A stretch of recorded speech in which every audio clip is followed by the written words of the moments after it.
Hello everyone. ये जो video मैंने आज बनाया है ये बनाया है दर्शेंद्र कुमार जी हैं, उनका आंसर देते हुए। उन्होंने लास्ट एक शॉर्ट में मुझे क्वेश्चन किया था कि जब भी वो पार्थिव शव बनाकर उनकी पूजा करते हैं तो उनको कोई ना कोई नुकसान होता है, जैसे कुछ ना कुछ बुरा होगा या कोई लिटिगेशन में वो फंस जाएंगे, कुछ ना कुछ डिस्प्यूट होता है उसके बाद, या फिर वो घर में कुछ भी अनुष्ठान करवाते हैं उसके बाद भी बुरा होता है। देखिए, अगर एक दो बार ऐसा हो जाए तो इट्स ए कोइंसिडेंस, लेकिन अगर बार बार कोई अनुष्ठान करवा के आपके घर में कुछ बुरी घटना होती है, डिस्प्यूट में फंसते हो, कोई लिटिगेशन होती है, डिजीज़ डेथ के घेरे में आ जाते हो, किसी ना किसी को कोई फाइनेंशियल लॉस हो जाता है, तो ये भगवान आपको कुछ कन्वे कर रहे हैं। तो इसी बारे में मैं बात करूंगी। मैंने सोचा कि टेक्स्ट में लिखने की बजाय मैं इसका एक वीडियो बनाऊं, क्योंकि एक तो आंसर एक्सटेंसिव है, टेक्स्ट में पूरा नहीं हो सकता, और दूसरी चीज़ ये है कि ये क्वेश्चन काफ़ी सारे लोगों के मन में होगा और काफ़ी सारे लोगों को ऐसा एक्सपीरियंस होता भी होगा। मैंने ही काफ़ी सारे घर ऐसे देखे हैं जिनमें ये चीज़ एक्सपीरियंस होती है। मुझे भी ये चीज़ एक्सपीरियंस हुई है अपनी लाइफ में। कुछ चीज़ें ऐसी होती हैं जो भगवान शिव के जो शिवलिंग रूप है उस पर नहीं चढ़ाई जाती, जैसे तुलसी नहीं चढ़ाई जाती, हल्दी नहीं चढ़ाई जाती, फिर लाल सिंदूर है जो कुमकुम जिसे कहते हैं उसका इस्तेमाल नहीं होना चाहिए शिवलिंग पे। फिर जो फ्लावर्स है ना वो भी हमेशा वाइट चढ़ाने चाहिए भगवान शिव को। मोती के फूल जो होते हैं वो चढ़ा सकते हो, और भी बहुत तरह के फूल होते हैं वाइट कलर के, जैसे पारिजात का फूल है। ये सब चीज़ें आप भगवान शिव को अर्पण कर सकते हो, लेकिन लाल गुलाब जैसे कई लोग चढ़ा देते हैं, तो ये चीज़ें कहीं ना कहीं भगवान की शिवलिंग की पूजा में स्पेशली नहीं रखी जाती। अगर आप श्रृंगार चढ़ा देते हैं कई लोग, अगर आप ये चीज़ें चढ़ाना चाहते हैं तो आप माता पार्वती की पिक्चर के आगे या मूर्ति के आगे ज़रूर चढ़ा सकते हैं, माँ काली के आगे भी चढ़ा सकते हैं, लेकिन शिवलिंग पर प्लीज़ ये चीज़ें ना चढ़ाएं, क्योंकि इससे आपकी भक्ति में प्रॉब्लम आती है, इससे जो आपकी मनोकामना है उसके फल में प्रॉब्लम आती है। अब अननोइंगली अगर आप ये चीज़ कर रहे हो देन इट्स ओके। जो अननोइंगली हम गलतियाँ करते हैं ना, जैसे मेरी अपनी मदर मुझे कहती हैं कि मैं कितनी देर तक मुझे माला जपने का तरीका नहीं आता था और मैं माँ बगलामुखी का मंत्र उल्टी माला जपते हुए करती थी, लेकिन माँ ने मुझे तब भी उसका फल दिया। लेकिन अगर आप सब कुछ जानते हैं, अगर आज भी मेरी माँ ये जानते हुए कि सही माला कैसे करते हैं उसके बाद वो गलती करेंगी तो उनकी गलती की उनको माफ़ी नहीं मिलेगी। वैसे ही जब आप जानते हैं कि किसी पर्टिकुलर डीटी को, एनर्जी फॉर्म को कोई चीज़ पसंद नहीं है तो उसे ज़िद में आके ना चढ़ाएं, क्योंकि एक अलग सा व्यू है लोगों का कि हमारा जो रिलेशनशिप है, मैं भी यही बात मानती हूँ कि जो हमारी डीटी के साथ हमारा रिलेशनशिप है इट्स इंडिविजुअल, इट्स पर्सनल। हम अपने तरीके से अपनी डीटी को खुश करेंगे, लेकिन एक बात का ध्यान रखना है कि आप ठीक है अपने तरीके से खुश करो, लेकिन आप ज़रा इमेजिन कीजिए कि आपको अगर दाल खाना पसंद नहीं है, और मैं जानती हूँ कि आपको दाल नहीं पसंद है, मैं आपको इनवाइट करती हूँ और दाल ही खिलाती हूँ, तो क्या वुड यू लाइक इट? कोई नहीं पसंद करता। इसलिए आप क्या चढ़ा रहे हैं अपनी डीटी को? अननोइंगली जो मिस्टेक हो गई वो हो गई, वो समय चला गया, nothing can be done about it. Future में उस चीज़ के लिए अवेयर रहें। दूसरी इम्पॉर्टेंट बात यह है कि छोटा मोटा वास्तु दोष ऑलमोस्ट हर घर में होता है और वो थ्रू रेमेडीज़ करेक्ट भी हो जाता है, लेकिन कई दोष इतने बड़े होते हैं कि उन घरों में स्पेशली जब भी कोई अनुष्ठान होता है, पूजा होती है, ये नहीं है कि सिर्फ शिवलिंग का पूजन होता है किसी एक पर्टिकुलर डीटी का, आप उस घर में अनुष्ठान कोई भी करवाओगे। अनुष्ठान और पूजा में फ़र्क है। पूजा हम खुद करते हैं, जितनी भी करें वो एक इनफॉर्मल पूजा है। जो अनुष्ठान है स्पेशली जब आप पंडितों को बिठा के कोई एक पर्टिकुलर संख्या का अनुष्ठान करवाते हैं, तो जब आप वो चीज़ करवाते हैं ना तो वो बहुत इफ़ेक्टिव होता है। और वास्तु दोष क्योंकि उस घर में है तो there is accumulation of negative energies.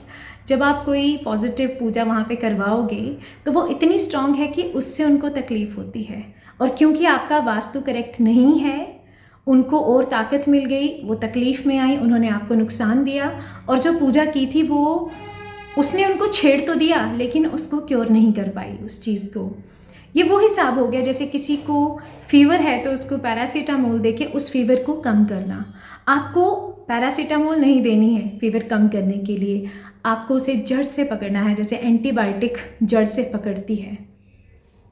उस तरीके से आपने अपने घर का वास्तु चेक करवाना है, करेक्ट करवाना है, क्योंकि उससे आप जो भी पूजा अनुष्ठान करवाएंगे ना, उससे आपको नुकसान नहीं होगा। वरना अगर वास्तु करेक्ट नहीं है तो 101% जब भी आप कोई अनुष्ठान करवाते हो तो आपको कोई ना कोई नुकसान ज़रूर बनेगा। कई केसेस में तो मैंने बहुत ही ज़्यादा डेथ एंड डिस्ट्रक्शन देखी है। कुछ घरों में कुल देवता कुल देवी की पूजा नहीं होती। कुल देवता होते हैं आपके जो लोकल डेटी होते हैं, जो आपके परिवार की, आपके ये एंसेस्टरल डिटीज़ हैं। ये आपके फोर फादर्स की, आपके फादर्स की, आपकी पूरी फैमिली की रक्षा करते आ रहे हैं। और इनको एक तरह से कस्में होती हैं कि आपने इस परिवार की रक्षा करनी ही करनी है। एक तरह से आप इनको अपने एंसेस्टरल डिटीज़ मान सकते हैं। जिन भी घरों में इनकी पूजा नहीं होती वो घर बहुत ज़्यादा वनरेबल होता है नेगेटिविटी के लिए। उन घरों में मोस्टली ऐसी घटनाएं होती हैं पूजा के बाद। और जब कुल देवता कुल देवी खुश नहीं है, आपसे नाराज़ हैं, तो आपका जो कवच होता है ना, जो आपको प्रोटेक्ट करता है नेगेटिविटी से, वो टूट जाता है, वो कवच नहीं रहता। जब कवच नहीं रहता, इस केस में जहाँ जो भी आपका पूजा स्थल है ना, वहाँ पे कोई ना कोई नेगेटिविटी बैठ जाती है। और वो नेगेटिविटी जो है वो आप उसकी पूजा कर रहे हो। फिर आप जो भी पूजा कर रहे हो, अनुष्ठान करवाते हो, उसकी जो एनर्जी प्रोड्यूस हुई वो सारी की सारी उसने ले ली। आप जो भोग लगा रहे हो वो भी ऐसा कहा जाता है कि वो नेगेटिविटी ही लेती है। इसीलिए अपने कुल देवता और अपनी कुलदेवी की पूजा करना सबसे ज़्यादा इम्पॉर्टेंट है, क्योंकि ये आपकी पूरी फैमिली की रक्षा करते आ रहे हैं। और पूजा लोग क्यों करते हैं, यज्ञ वगैरह अनुष्ठान, इससे देवताओं की शक्ति बढ़ती है और फिर वो इन टर्न आपको अपनी मनोकामना का फल देते हैं। जब आपके घर में भगवान का वास ही नहीं है, क्योंकि आपने अपने कुल देवताओं को इग्नोर कर दिया है, तो आपको दुनिया में कोई भी ताकत नेगेटिविटी से नहीं बचा सकती। इसीलिए ये ध्यान रखें कि आपके कुल देवता कौन हैं। नहीं पता है तो वो सर्च करने की कोशिश करें, और पता है तो उनकी पूजा प्रॉपरली करें। महीने में एक बार जो भी आपका कुल देवता स्थान है वहाँ ज़रूर जाएं, या घर बैठ के ही पूजा करें, वो भी बराबर लगती है। एक और कार्मिक रीज़न है जिस वजह से जो बहुत पूजा पाठ करते हैं ना, उनको नुकसान होता है।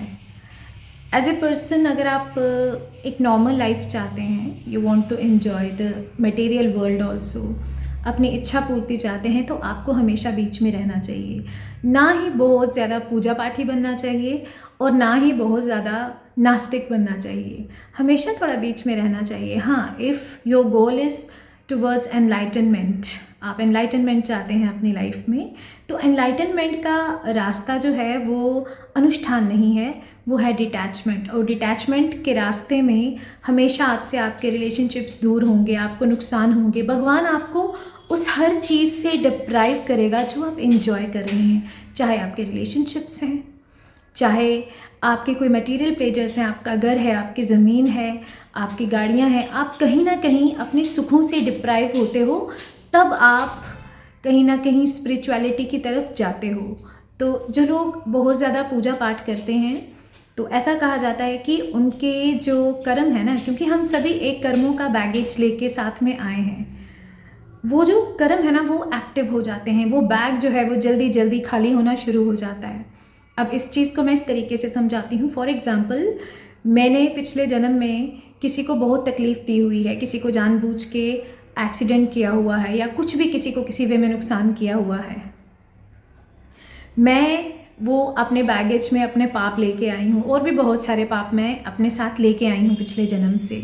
जब मैं ज़्यादा पूजा पाठ, अब हमारा जन्म क्यों होता है? हमारा जन्म होता है जो पास्ट लाइफ इश्यूज़ थे हम उनको रिजॉल्व करें। जन्म लेना कोई बड़ी नॉर्मल प्रोसेस नहीं है। ये इसलिए होता है कि जो तुम्हारे बैगेज में बुरे कर्म रखे हुए हैं ना, उनको रिजॉल्व करो, फिर तुम मोक्ष की तरफ जाओ। लिबरेशन ही हमारा अल्टीमेट गोल होता है हर एक आत्मा का। तो जब हम बहुत अनुष्ठान, पूजा पाठ, इन चीज़ों में पढ़ने लगते हैं ना, तो उससे क्या होता है कि धीरे धीरे वो बैग खुल जाता है, एक तरह से समझ लीजिए, और वो कर्म एक्टिव होने लगते हैं। और जो भी इंसान बड़ी पूजा करता होगा ना, देखना उसकी लाइफ सुखी नहीं है। कोई एक्सीडेंट्स उसके हद से ज़्यादा होते होंगे, लेकिन अच्छी बात एक और देखना कि वो बच निकलता है उन चीज़ों से। अगर आप बहुत पूजा पाठी किस्म के इंसान हैं, आपके साथ बुरी बुरी घटनाएं हो रही हैं और जितनी पूजा करते हो उतना बुरा होता है, तो इसको अदरवाइज़ मत लो। इसका मतलब ये है कि भगवान आपके जो बुरे कर्म हैं उनको आगे के लिए नहीं रख रहा, उनका कैरी ओवर अब नहीं होगा, वो यहीं पे पूरे हो जाएंगे। पर अब इन चीज़ों से, घटनाओं से डर तो लगता है। अगर मैंने किसी के साथ बुरा किया है, obviously as a human being मुझे डर लगेगा कि मेरे साथ ऐसा नहीं हो जाए, उन बुरे कर्मों का मुझे फल नहीं मिल जाए, चाहे वो पास्ट लाइफ के हैं जो मुझे याद नहीं है या इस लाइफ के हैं। इसीलिए काफ़ी बुरा हो रहा है पूजा पाठ के बावजूद भी, तो ये समझिए कि आपके कर्म कट रहे हैं। लेकिन अगर आपका भगवान पे विश्वास अटूट होता है ना, क्योंकि यही तो आपकी परीक्षा है कि आप वो पूजा कंटिन्यू करते हैं इस सब के बावजूद या नहीं करते हैं।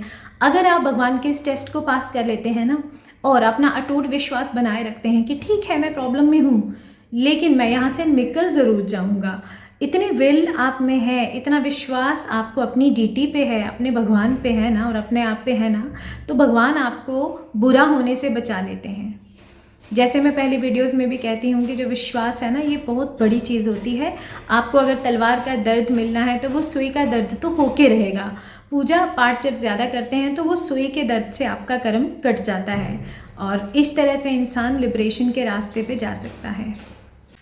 कुछ ऐसी ग्रहों की स्थिति भी होती है जिससे आपका बहुत पूजा पाठ करना या फॉर्मल किस्म के अनुष्ठान करना वो आपके लिए सही नहीं रहते। कुछ लोग ऐसे होते हैं, वो जितना चलते फिरते गृहस्थी में पूजा करेंगे ना, उनको उसका फल मिल जाएगा, लेकिन वो बहुत सीरियस वाली पूजा करेंगे, अनुष्ठान करवाएंगे तो उनको नुकसान होता है। इसके पीछे रीज़न होता है उनके ग्रह।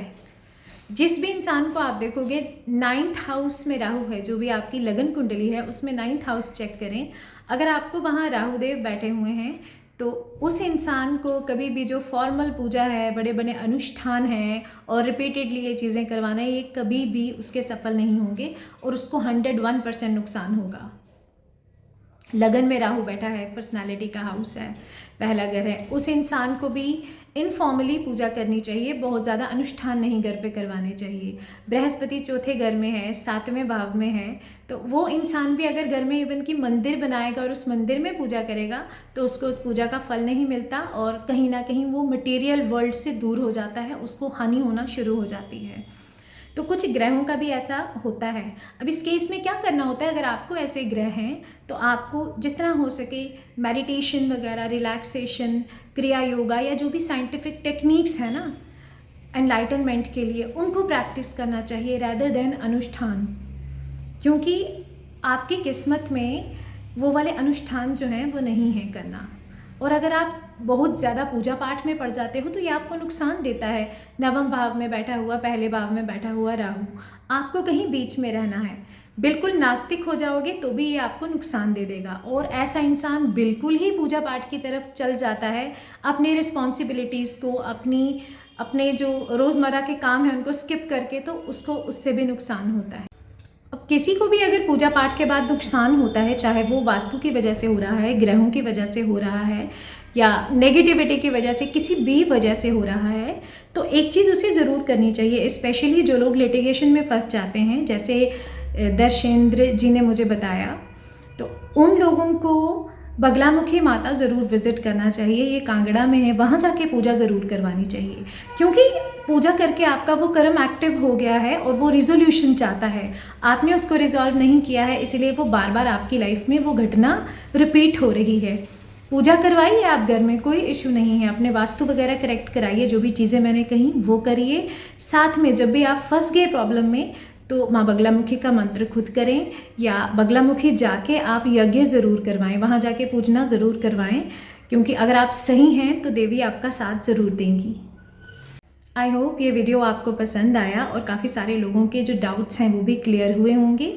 अगर आपको कुछ और भी डाउट है जो भी मैंने बताया उसमें, या फिर आपके कोई अलग क्वेश्चंस हैं, तो आप मुझे कमेंट में ज़रूर पूछ सकते हैं। वीडियो पसंद आया है तो इसे लाइक ज़रूर करें, शेयर करें, और अगर चैनल अभी तक सब्सक्राइब नहीं किया है तो इसे सब्सक्राइब भी करें। और भी आपके अगर अलग इस टॉपिक से अनरिलेटेड क्वेश्चंस भी हैं तो आप मुझे वो भी पूछ सकते हैं। मैं उस टॉपिक पे या तो आपको टेक्स्ट करके बता दूंगी या फिर एक नया वीडियो बना सकती हूँ। और आपके कोई सजेशंस हैं या कोई राय है इस बारे में कि क्यों पूजा करने के बाद कई बार लोगों को नुकसान होता है या इससे कैसे बचा जाए, तो आप मुझे कमेंट्स में ज़रूर बताइए। हम अगले वीडियो में मिलेंगे, तब तक के लिए बाय, टेक केयर।